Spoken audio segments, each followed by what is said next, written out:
बिस्मिल्लाहिर्रहमानिर्रहीम।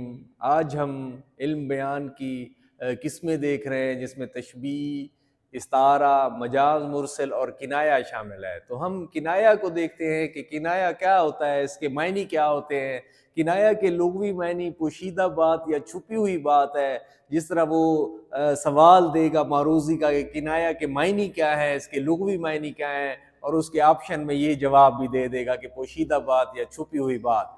मगर इल्म बयान की सलाह में किनाया ऐसे कलमे को कहते हैं जिससे गैर हकीकी मायनी मुराद हो, और अगर हकीकी मायनी मुराद लिए जाएंगे तो भी जायज़ हों, जैसे खाक बसर होना से कुछ ना रहना मुराद है। अच्छा, इसी तरह उस घर का दरवाज़ा खुला रहता है, इसका मतलब ये है कि उस घर में रहने वाला इंसान जो है वो बहुत ज़्यादा सखी है।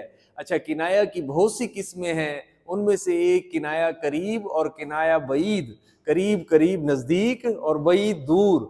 अच्छा, किनाया करीब तो थोड़ी सी सोच विचार के बाद जल्द ही समझ में आ जाता है, मगर किनाया बईद गौर फिक्र सोच विचार करने के बाद जहन में आता है। अब किनाये की दो मिसालें जो हैं वो मजीद मुलाहिजा करें। आप देखें, असलम शुत्र बेमुहार है और अमजद पेट का हल्का है। पहली मिसाल में शुत्र बेमुहार के असल मायनी है वो ऊँट जिसकी नकील ना हो और वो बिलबिलाता फिर रहा हो।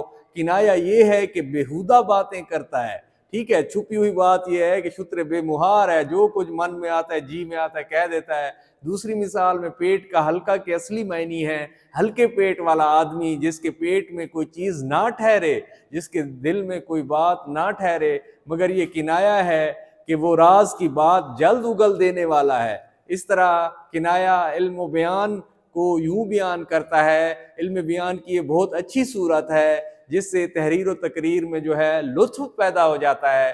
कितनी खूबसूरत मिसाल है कि हम जब पेट का हल्का है, जो कुछ होता आता है वो दिल में कह देता है। इशारों किनायों में बात भी हो जाती है और वो पूरी की पूरी बात बयान भी हो जाती है। तो ये एक इसकी चौथी किस्म है और बहुत ही खूबसूरत है। अल्लाह हाफिज़।